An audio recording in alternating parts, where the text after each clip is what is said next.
Então, muito boa noite, seja muito bem-vindo, muito bem-vinda. Nós vamos orar. Santo e eterno Deus, nós colocamos diante de Ti todos os trabalhadores da nossa nação, todos os trabalhadores do mundo, derrama bênção sobre todos, trabalhadores, homens, mulheres.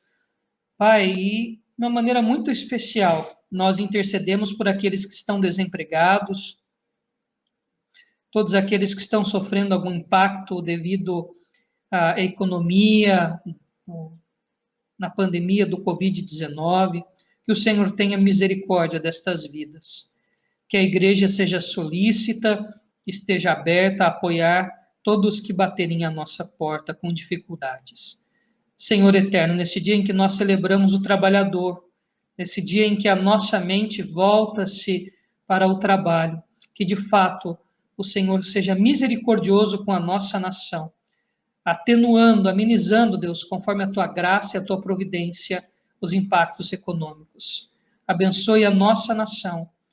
Pai, tenha misericórdia de todos os desempregados e que o Senhor venha provir o alimento e os bens necessários e essenciais para todos estes que já sofrem qualquer privação econômica. Também colocamos esta pandemia diante de Ti, rogando, ó Pai, que segundo a Tua vontade, acabe logo. Nossa vontade, o nosso desejo, quanto seres humanos, é que isso acabe rápido e voltemos à normalidade. Abençoe a transmissão, abençoe o texto que será estudado, a todos os irmãos e irmãs presentes, em nome de Jesus. Amém. Então vamos lá. Hoje, Oséias capítulo 12. Oséias capítulo 12.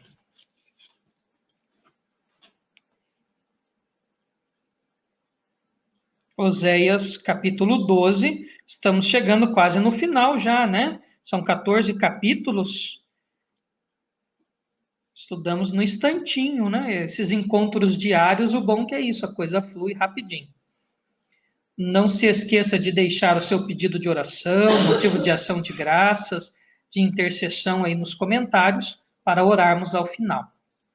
Então vamos lá, Oséias 12, fazer daquele jeitinho para a gente ganhar tempo. Eu leio o versículo e já faço o comentário. E hoje eu vou ler na Almeida Revista Atualizada, que é a versão mais usada, né? Apesar de trazer um português bem culto, né? Com um vocabulário um pouco mais difícil. Mas nós, vamos lá, né? A mais usada, né? A tradução, a versão mais usada da Bíblia no nosso meio presbiteriano. Então, Oséias, capítulo 12, na Almeida Revista Atualizada. Versículo 1. Efraim apacenta o vento e persegue o vento leste todo dia, multiplica mentiras e destruição, e faz aliança com a Síria, e o azeite se leva ao Egito. Então, esse versículo 1, uma figura de linguagem, né? Efraim representa Israel, apacentar o vento e perseguir o vento leste todo dia é buscar apoio na Síria e no Egito, que geograficamente estavam ao leste de Israel. Essa ideia de levar azeite, né, de procurar essas alianças estrangeiras, muitas se selavam realmente com óleo, com azeite. Então, há um dado histórico importante, né? Geralmente se firmavam alianças com essa troca de azeite. Nesta época que era um bem muito importante. E o azeite de Israel, o azeite produzido em Judá, sempre foi famoso, né? Então, versículo 1, os acordos estrangeiros, buscando proteção militar. Buscando proteção militar é aquilo que eu já expliquei sobre o tratado de suzerania e vassalagem. Um rei maior invadia um reino e tornava aquele reino um reino servo, ser um reino vassalo, ou alguns reinos pequenos, querendo se defender dos outros, se vendiam como vassalos a reis mais poderosos militarmente para ter alianças militares contra outros povos. Então, suzerano, o rei que mandava e recebia uma grande parte de contribuição tributária, vamos colocar assim, do seu reino vassalo, e também acabava aceitando em muitas alianças a religião daquela nação suzerana, ou abria um espaço para a adoração dos deuses daquele rei que era suzerano sobre o seu vassalo. Então Deus detesta isso. No Antigo Testamento, essas alianças que Israel busca com os reinos, principalmente a Síria, o Egito, então essas alianças, em vez de buscar proteção no Senhor, buscar uma proteção militar nessas alianças externas. Então isso também é algo que Deus trata em Oséias como uma maneira de prostituição, que é aceitar o rei suzerano e aceitar também os seus deuses. Versículo 2. O Senhor também com Judá tem contenda e castigará Jacó, segundo o seu proceder, segundo as suas obras o recompensará. Então agora o oráculo que tem a preeminência para Israel em Oséias, mas não deixa Judá de fora, se volta para Judá. Então, Judá está incluído agora no pacote. Já expliquei aqui, reforço a memória de vocês. Neste período, o reino estava dividido em dois reinos, né? O reino de Israel e o reino de Judá, mas agora a profecia de Oséias é para Israel, mas também contempla Judá em vários momentos. Então, agora vamos lá. Judá também vai ouvir um pouco a voz dura do profeta. Esse termo tem contenda, era uma linguagem jurídica antiga, muito comum, né? Dizer que tem uma contenda, está apresentando uma acusação formal contra Jacó, contra Judá. Então, ele vai usar a figura de Jacó, o enganador, o usurpador, né? Neto de Abraão, filho de Isaac, dos patriarcas. Então, vai usar a figura de Jacó para representar Judá. E, consequentemente, em algum momento, o próprio Jacó, aqui nos textos, representará Israel e também representará Judá, os dois reinos, né? Porque, no fim, os dois acabam sofrendo as consequências. E a ideia da semeadura, né? Segundo o seu proceder, segundo as suas obras, o recompensará. Então, plantou, colheu. No ventre, pegou do calcanhar de seu irmão. No vigor da sua idade, lutou com Deus. Então, lembram-se do evento do nascimento de Esaú e de Jacó? Ele, querendo ser o primogênito, nasce puxando o pé do irmão. E daí ele recebe esse nome, suplantador, enganador, o que quer tirar vantagem, né? O termo Yaakov, ou Jacó. E ele vem puxando o pé de Esaú porque ele queria ser o primogênito. O primogênito ficava com toda a honra, com a bênção, com quase toda a parte da herança. Enfim, ser o primeiro filho nesse contexto tribal do Antigo Oriente era importantíssimo, porque ele que carregava pois o clã, né, a tribo a que ele pertencia, os bens, a honra de ser o líder e etc. Então, desde o começo ele já nasceu puxando o pé de Esaú. E não eram gêmeos idênticos, lembram-se, eram bem diferentes. Então, vamos lá. Lutou com Deus. E aí agora o versículo 4 vai trazer a memória, né, a travessia dele no Val de Jaboque. Lutou com o anjo e prevaleceu. Chorou e lhe pediu mercê. Então, lutou com Deus, lutou com o anjo. Então, essa ideia de anjo, de Deus, enfim, é uma teofania, uma manifestação de Deus, lá em Gênesis, né? Quando ele vai fazer a travessia do Val de Jaboque, né? O Val é a parte rasa do rio Jaboque. O irmão dele, Esaú, está indo ao seu encontro, ele está morrendo de medo. Gênesis 32, já preguei esse texto aqui na nossa igreja em algum domingo, né? Já falei sobre isso.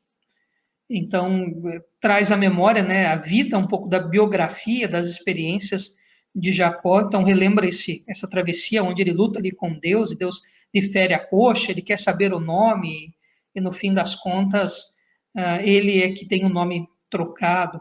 Enfim, então, trazendo à memória. Em Betel, achou a Deus, e ali falou Deus conosco. Então, em Betel é quando ele está fugindo. Lá em Gênesis 28, ele está fugindo de Esaú, depois de enganar o seu irmão, de receber a bênção no lugar do seu irmão, né? Ele foge lá para Padã Arã, para a terra de Labão, e na estrada ele para dormir no lugar e tem aquele sonho, aquela visão chamada visão beatífica de Jacó, que ele vê a escada que liga a terra ao céu, o céu e a terra, e anjos descendo e subindo, né, dessa escada. e ali ele fala que é Betel, né, a casa de Deus, e também dá o nome dessa manifestação, né, Fanuel, Peniel, etc. São esses nomes de altares antigos, né, de locais antigos de culto. Vi Deus face a face, né? E o texto continua.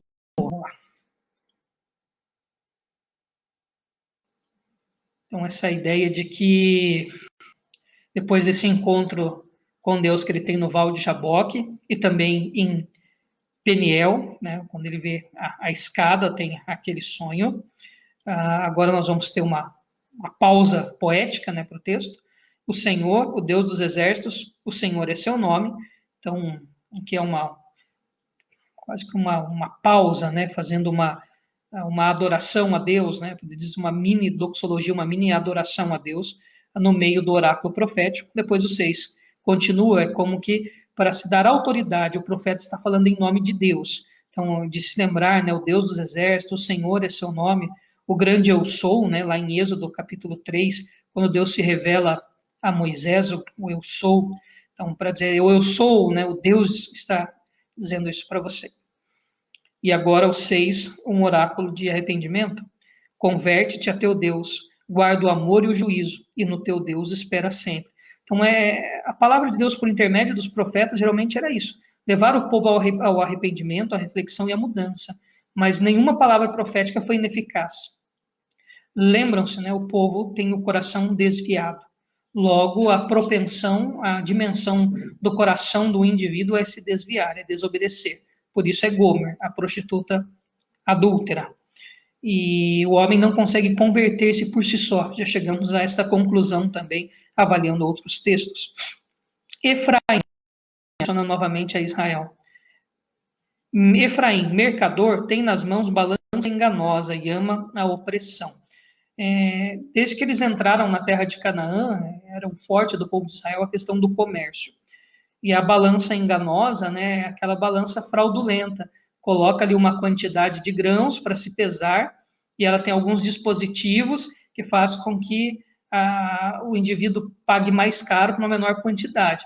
Então, ele bota ali 600 gramas de cevada. Na balança estava dando 1 quilo. Então, essa balança enganosa, né? Em outros textos também, se eu não me engano, em Jeremias, eu não lembro agora se é em Jeremias. Se você lembra, coloca aí nos comentários que Deus condena a balança enganosa. Não me lembro se é Isaías ou se é Jeremias, mas, vamos lá, não adultere balança, hidrômetro, bomba de combustível, não volta odômetro de carro, né? É pecado. Deus abomina estas coisas. Mas, exatamente, agora Deus está denunciando mais uma vez o caráter de Israel. Mau caráter, mau caráter.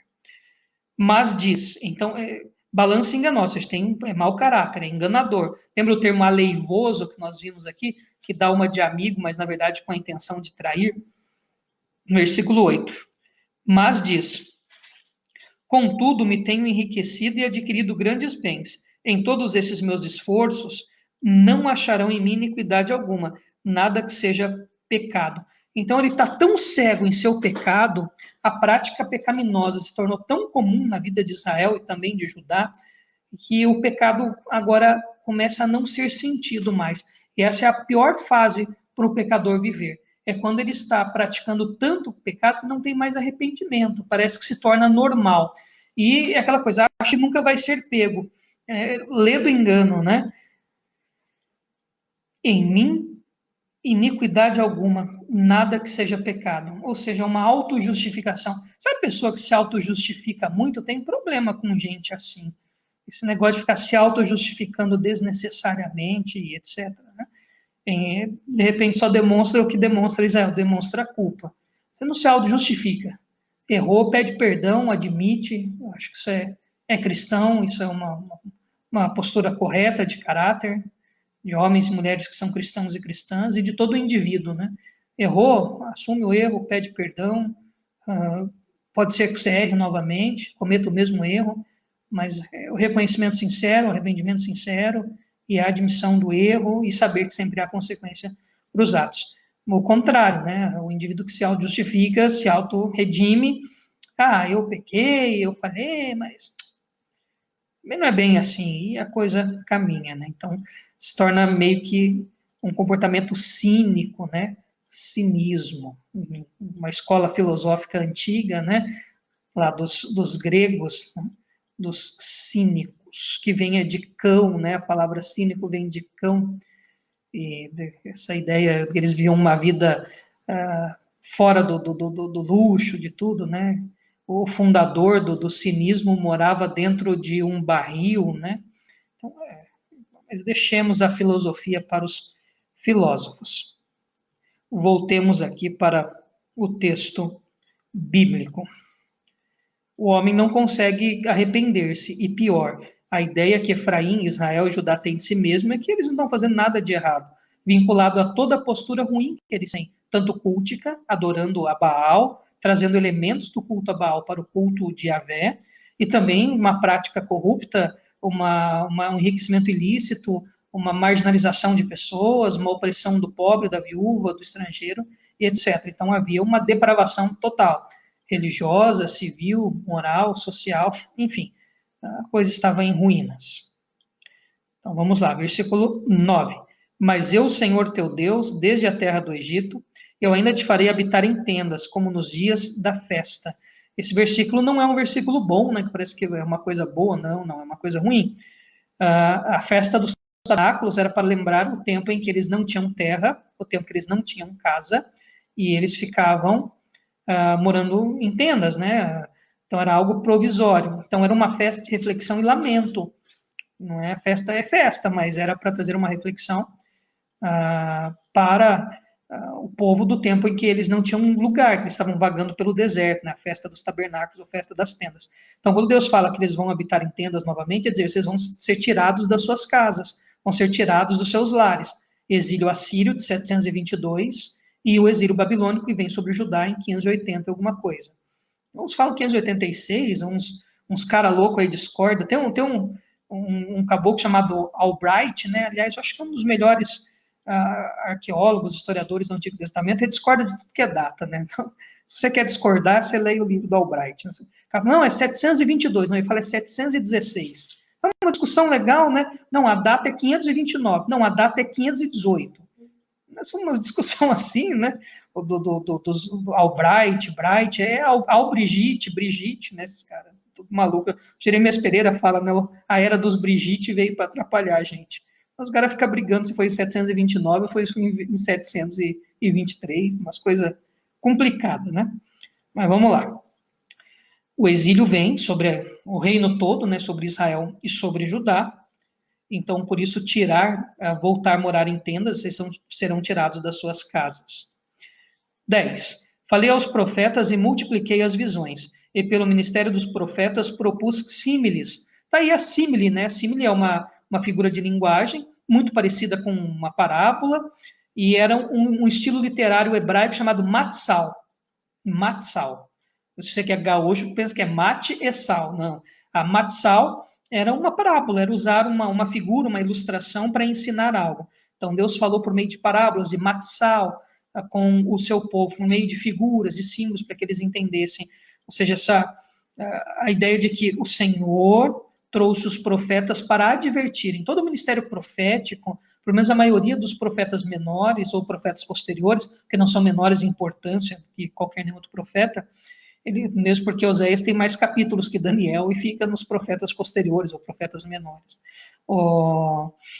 Deus trouxe a palavra dele ao povo, mas veja, o coração do homem aqui está fechadão, né? Não consegue refletir como deveria. Versículo 11. Se há em Gileade transgressão, pura vaidade são eles. Se em Gilgal sacrificam bois, os seus altares são como montões de pedra nos sulcos dos campos. Esse montão de pedra no sulco do campo, enquanto iarar a terra, sai pedra, né? Aí você vai colocando a pedra no canto. É uma coisa inútil, né? Pedreiro. Quem que gosta de achar pedra quando está arando o campo, né? Estão dizendo que é ruína, que o altar dos deuses pagãos é ruína. Que Gileade, né? Que representa aquela região de Israel, onde se cultivava o bálsamo, uma questão medicinal. Então, tinha uma ideia meio que de pureza ligada a essa coisa da região de Gileade. transgressão, pura vaidade, ou seja, Deus denuncia aquilo que é a aparência.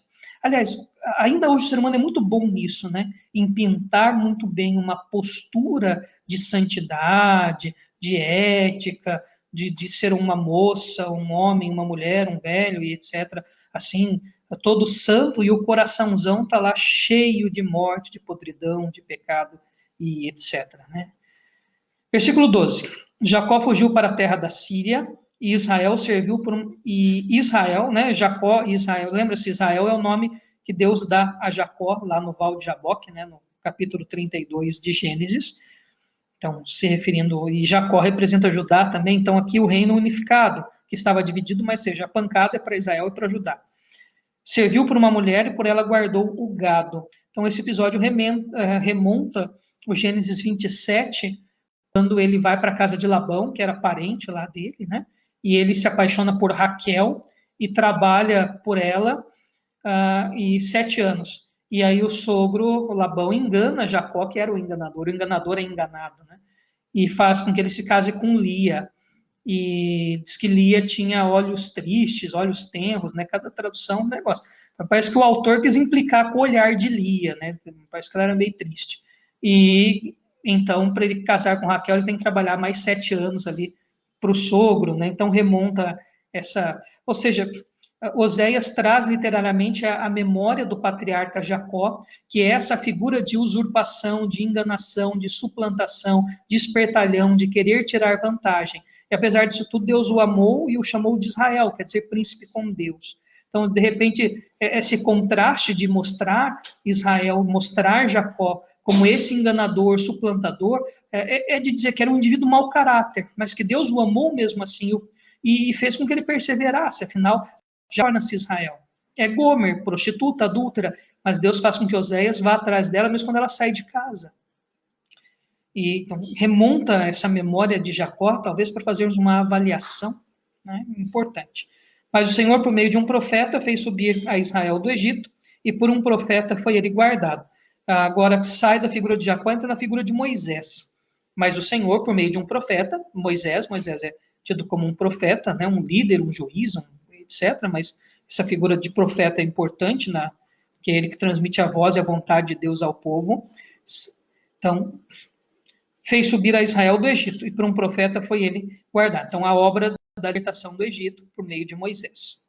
Efraim muito amargamente provocou a ira, portanto o Senhor deixará ficar sobre ele o sangue por ele derramado, e fará cair sobre ele o seu opróbrio. Olha que termo bacana aí, opróbrio. Daí, se você está meio desatento, você lê opróprio, né? Opróbrio é vergonha, né? Grande vergonha, grande vexame. A Bíblia tem uns termos complicados, né? Só por curiosidade, eu vou ver o que a nova tradução na linguagem de hoje diz. Só um segundinho, vamos ver o que a NTLH traz aqui no lugar de opróbrio. Aqui, ó, traz o termo maldades. Então, pode ser maldade, né? Que paguem pelos crimes que cometeram e os castigará por causa das suas maldades. Então, o seu opróbrio, que aqui traz o termo maldade, é algo ruim, né? Então, quando o seu filho fizer algo ruim, você fala assim, para com o opróbrio, menino, senão você vai apanhar. Então, nós tivemos quase que um remonstrance na língua aí do povo que gosta de pensar em trazer à memória algo que já se foi, né? Trazer a vida de Jacó, um pouquinho da sua saga, trazer um pouquinho da sua história, para que se fizesse um paralelo com o que estava acontecendo. Então, Oséias traz esse tratado, né, sobre a vida de Jacó para tentar aplicar a transgressão do povo de Israel. Veja, Jacó é enganador, suplantador, pagou o preço por isso, mas mesmo assim Deus o amou, o ama, e o que era o enganador, o nome Jacó quer dizer enganador, torna-se Israel, quer dizer príncipe com Deus, aquele que governa com Deus. Então, para a gente ver esse contraste das nossas atitudes humanas, de Jacó, de Gomer, de maldade, e Deus que nos ama incondicionalmente, a ponto de enviar Cristo a morrer em nosso lugar pelos nossos pecados e nos perdoar. Então, é a mesma reflexão que a gente tem tido nos demais dias. Pecado e consequência. Nós somos perdoados nossos pecados, sem sombra de dúvidas. A condenação eterna, que era a pior parte do pecado, foi desfeita na cruz. Mas as condenações que a nossa responsabilidade traz diante dos nossos atos, o que planta, colhe, a gente colhe mesmo. Então, para tudo que a gente faz de errado, a gente colhe alguma coisa negativa. E tantas vezes Deus ainda é misericordioso e ameniza os erros e os equívocos e a tragédia que trazemos sobre nós mesmos. Então, bacana, né? A gente relembrou um pouco de Jacó e que, de fato, seja exemplo para a nossa própria vida. Não precisamos ser como Jacó, dá para sofrer um pouco menos. Não é dando jeitinho, enganando as pessoas que a gente chega lá. E eu encerro com uma coisa que é importantíssima para a gente nos dias de hoje, sabe? Essa imagem que as pessoas querem pintar de santidade extrema, ser muito santo, muito iluminado, muito espirituoso, muito próximo de Deus, e com aquele discurso chato, assim, a pessoa até brilha no escuro, né? De tão santo que é. Cuidado, cuidado. Nós somos todos iguais diante de Deus, miseráveis pecadores. Gômeres. Eu não sei se seria o plural de Gomer, né? É difícil transliterar o nome, mas é assim que nós somos, diante de Deus, pecadores.